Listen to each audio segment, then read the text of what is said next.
আসসালামু আলাইকুম ভিউয়ার্স। বেশ কিছুদিন হলো নিজের উপজেলায় কুটির ও বাণিজ্য মেলা শুরু হয়েছে, কিন্তু সময় স্বল্পতার কারণে আমি নিজে মেলাতে আসতে পারিনি। তাই আজকে মেলাতে এসেছি প্রায় 5টার দিকে, কিন্তু তখনকার ভিউ অতটা সুন্দর ছিল না, যার কারণে ভিডিও করা হয়নি। সন্ধ্যা নামার সাথে সাথে সবগুলো লাইট একসাথে জ্বলে ওঠার কারণে মেলাটা অনেক চাকচিক্য লাগছে, যার কারণে এখন ভিডিওটা নিলাম। মেলাটা অনেক সুন্দর করে সাজিয়েছে। সাধারণত আমাদের রায়গঞ্জ থানাতে বাণিজ্য মেলা বা কুটির শিল্প মেলা সেরকম ভাবে হয় না, অনেক বছর হলো। অনেক বছর পর এইবারই আবার শুরু হয়েছে বাণিজ্য মেলা। মেলার সবচেয়ে আকর্ষণীয় বিষয় এই লাইটিংগুলো অনেক সুন্দর করে সাজিয়েছে। আর একটা দুঃখজনক বিষয় হলো, কুটির শিল্প মেলা হলেও আমাদের রায়গঞ্জ বা সিরাজগঞ্জে সেরকম হয়তো কুটির শিল্পের উদ্ভাবন নেই, যার কারণে এখানে সেরকম কোনো কুটির শিল্পের জিনিসপত্র নেই, যার কারণে আমি একেবারেই হতাশ। আর দ্বিতীয় কথা হলো, বাণিজ্য মেলা অনুযায়ী মেলার জায়গাটা একেবারেই কম হয়ে গেছে, যার কারণে হয়তো সেরকম স্টল বসানো সম্ভব হয়নি। জায়গাটা বড় পরিসরে হলে কম বেশি সব ধরনের স্টল বসানো সম্ভব হতো।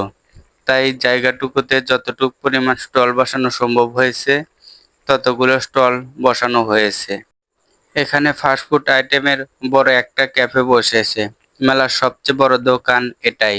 মেলার মাঝ বরাবর এখানে বাচ্চাদের কিছু খেলনাপত্র রয়েছে, এবং কুটির শিল্প বলতে আধুনিক যুগের এই ফুলদানিগুলো এবং ফুলগুলোই দেখতে পেয়েছি মেলাতে, বাদবাকি আর কোনো কিছু দেখতে পাওয়া যায়নি। আর রয়েছে মেয়েদের কসমেটিকের দোকান, যেটি না থাকলে যে কোনো মেলায় অসম্পূর্ণ।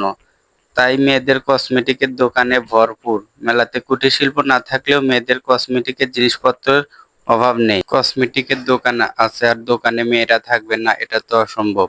তাই পণ্যের পাশাপাশি মেয়েরাও দোকানে ভরপুর। এর পাশেই রয়েছে আরেকটি ফাস্টফুডের দোকান। এখানে সকল ধরনের ফাস্টফুড আছে। আর মেলা উপলক্ষে বসানো হয়েছে কৃত্রিম পানির ফোয়ারা। মেলার দ্বিতীয় আকর্ষণ এটা। অনেক সুন্দর লাগছে এই পানির ফোয়ারাটা। রাত্রি যত গভীর হবে লাইটিং এর উজ্জ্বলতার কারণে এই পানির ফোয়ারাটা উজ্জ্বলতা আরো বৃদ্ধি পায়।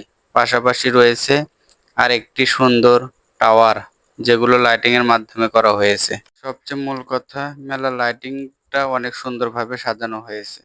মেলাতে আরো রয়েছে র্যাফেল ড্র, জাদু খেলা এবং মোটরসাইকেল খেলা, যেগুলো ভিডিওতে তুলে ধরা সম্ভব হয়নি। আপনাদের যাদের আসা সম্ভব তারা অবশ্যই রায়গঞ্জ কুটির শিল্প মেলায় এসে ঘুরে যাবেন। ধন্যবাদ।